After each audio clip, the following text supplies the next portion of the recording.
బాలకృష్ణ గారికి మీరు చేసినట్టున్నారు చాలా వర్క్. 3 సినిమాలు సరి చేశా. ఎలా ఉండేవారు ఆయన సెట్స్ లో గానీ? ఈజ్ ఆల్సో వెరీ నైస్ అండి. బాలకృష్ణ గారు బయట కనిపించేది వేరు, ఇంట్లో నేను ఎక్కువ కలిసింది ఇంట్లోనే, అండ్ సెట్ లో కూడా చాలా తక్కువ. భలే చిన్న పిల్లల మెంటాలిటీ. అంటే ఏమన్నా అంటే అంత పెద్ద హీరో అని ఎమ్మెల్యే అని అలా అదేమో అసలు మేము ఎప్పుడు పొలిటికల్ గురించి మాట్లాడలేదు ఆయన. అవునా? ఎంతసేపు ఏ పని మీద వెళ్ళాం, సినిమాల పని, సినిమాల గురించే మాట్లాడేవాళ్ళు అంతే. వేరేది ఎప్పుడు మాట్లాడలే. డిజైనింగ్, ఈ సాంగ్ ఇలా, ఈ సాంగ్ ఎలా చేస్తే బాగుంటది, ఇలా చేస్తే బాగుంటది. కానీ చాలా ప్రేమ చూపిస్తారు తెలుసా ఆయన. అంటే మా ఇష్టపడితే చాలా ఇష్టంగా ఉంటాడు, చాలా బాగా చూస్తారు, చాలా మంచిగా ట్రీట్ చేస్తారు. ట్రీట్మెంట్ చాలా బాగుంటుంది.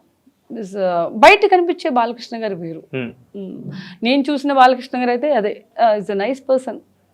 నేను ఎందుకంటే ఎక్కువ ఇంట్లోనే కలిసాను నేను. అది విత్ హిజ్ ఒకరోజు బ్రహ్మణి గారిని, వాళ్ళ రెండో పాప, వీళ్ళందరినీ కూడా నాకు పరిచయం చేశారు. అంటే ఎవ్రీ సండే వాళ్ళు 7 o'clock అంతా వస్తారు బాలకృష్ణ గారికి.